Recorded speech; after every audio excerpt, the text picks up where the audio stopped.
It was March 1996, and the whole boxing world was full of excitement because Mike Tyson was coming back to fight after getting out of prison. The former undisputed heavyweight king was set to battle Frank Bruno for the WBC belt, and everybody wanted to know if Iron Mike still had that scary knockout power that once made him the youngest heavyweight champion ever.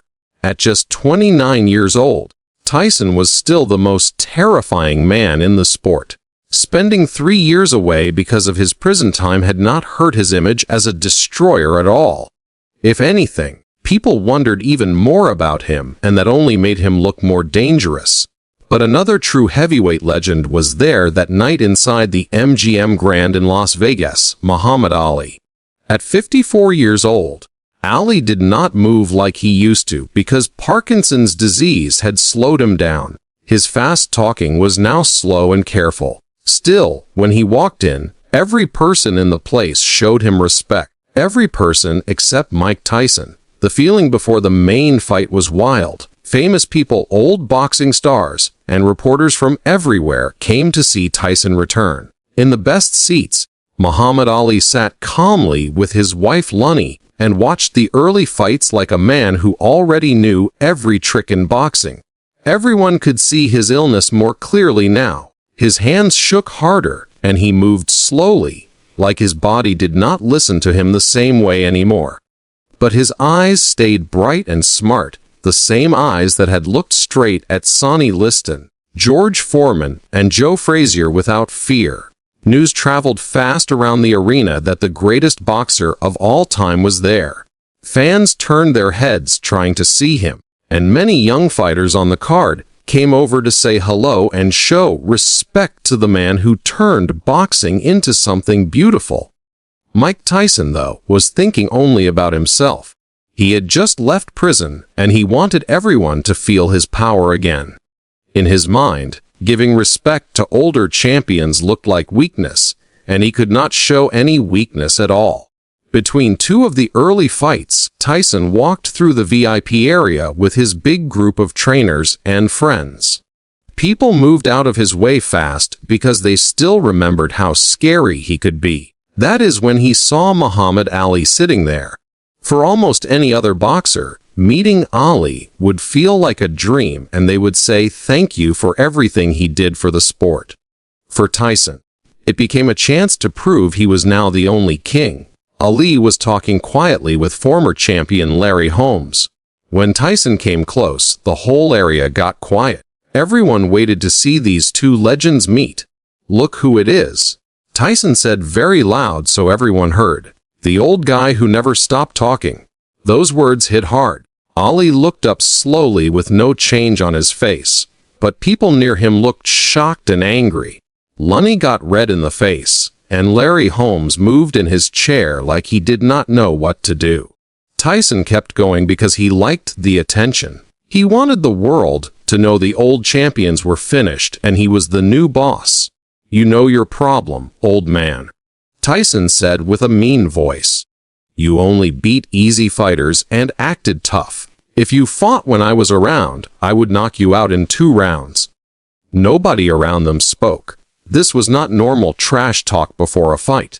This was a young star showing zero respect to one of the best men who ever lived, and Ali was already sick.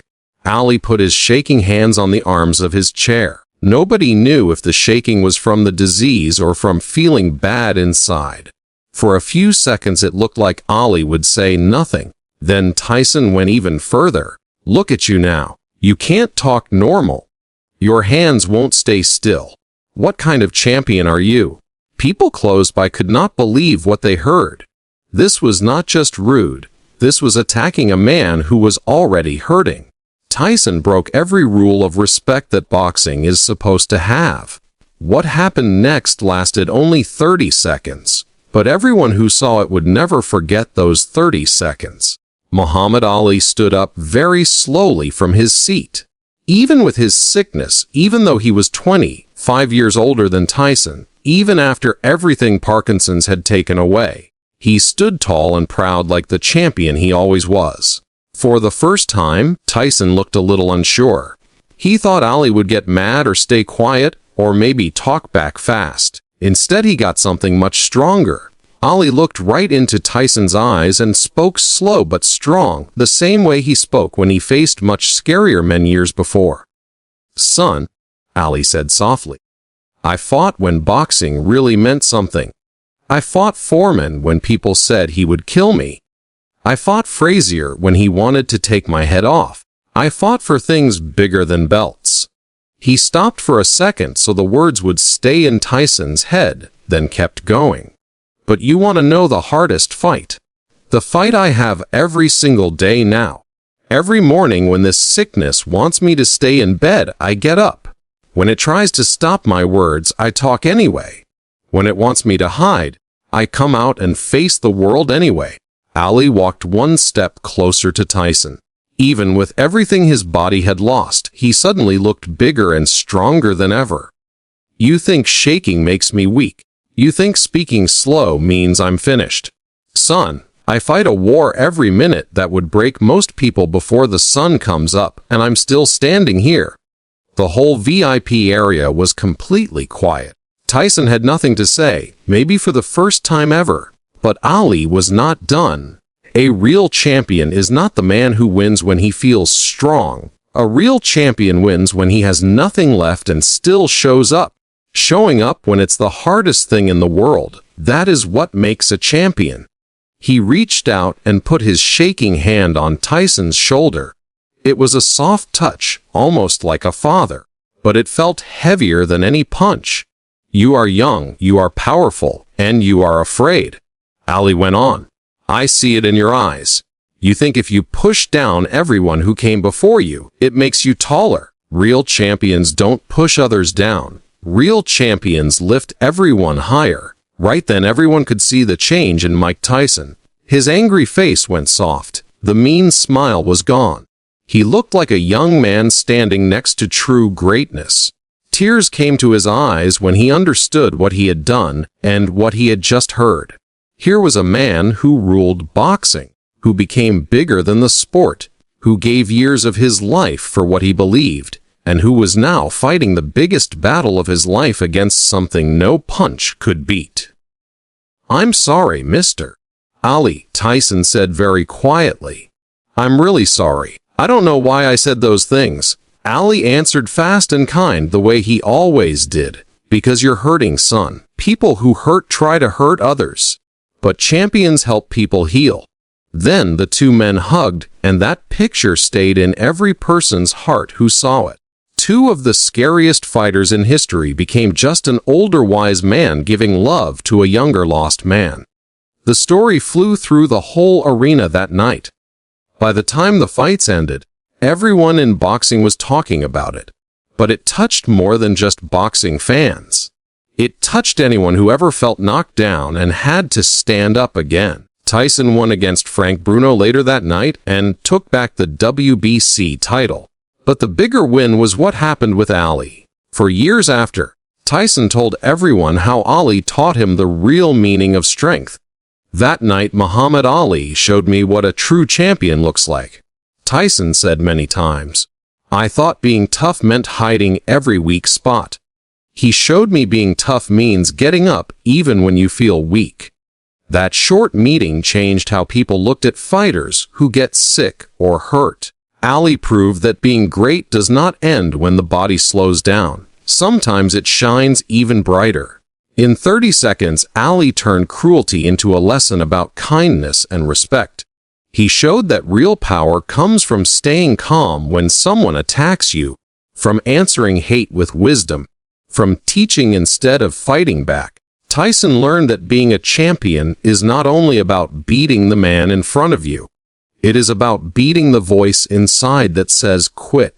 For Ali, every day with Parkinson's was a title fight, and every day he woke up and lived his life was another victory bigger than any knockout. In the years after, both men kept talking about that night when they explained what a champion really is. Tyson started living with more respect and kindness because of what Ali showed him. Ali kept fighting his illness every day, happy that his example helped people all over the world. Their story became one of the favorite stories in boxing, but it means something to everyone, not just boxing fans. It teaches the difference between looking strong and being strong, between making people fear you and making people respect you. It shows that even when your body stops working the way it used to, you can still change lives, teach lessons, and show the world real courage. Within hours, everyone in boxing knew what happened between Ali and Tyson. Newspaper writers had a great story.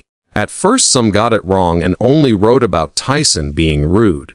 Later, the true story came out, how Ali answered and how Tyson changed. When reporters asked Tyson about beating Bruno, he talked more about Ali. I learned more about real fighting in 30 seconds with Muhammad Ali than in 3 years locked up, he said. In the weeks and months after, both men kept bringing it up. Ali never said one bad word about Tyson's first rude words. He only praised how fast Tyson learned. Tyson started helping raise money for Parkinson's research and told everyone how Ali taught him true strength. Boxing people started calling it one of the greatest lessons ever seen in the sport. Years later, Tyson visited Ali at home many times. They became close. Lunny Ali once said Tyson would sit and just hold Muhammad's hand and thank him for showing what real strength means. The reason the story touches so many people is simply it is not only about two famous boxers. It is about every person who gets knocked down and has to choose to stand again. Teachers tell it in schools. Speakers use it to motivate crowds. For Tyson, the change started that night and grew slowly. People close to him saw he became gentler and more thoughtful. He stayed dangerous in the ring, but outside he carried himself with new respect. Muhammad Ali proved once and for all that being the greatest was never only about beating opponents inside the ropes. It was about what you give to people outside the ring. In 30 short seconds, he turned a moment of pain into a lifelong lesson and showed Mike Tyson and the whole world what a real champion looks like when everything is taken away except heart and soul. If this story of kindness winning over cruelty touched your heart, please subscribe and leave a like. Share it with someone who needs to remember that hard moments can become chances to grow. Have you ever been disrespected when you were already hurting? How did you answer? Tell us in the comments.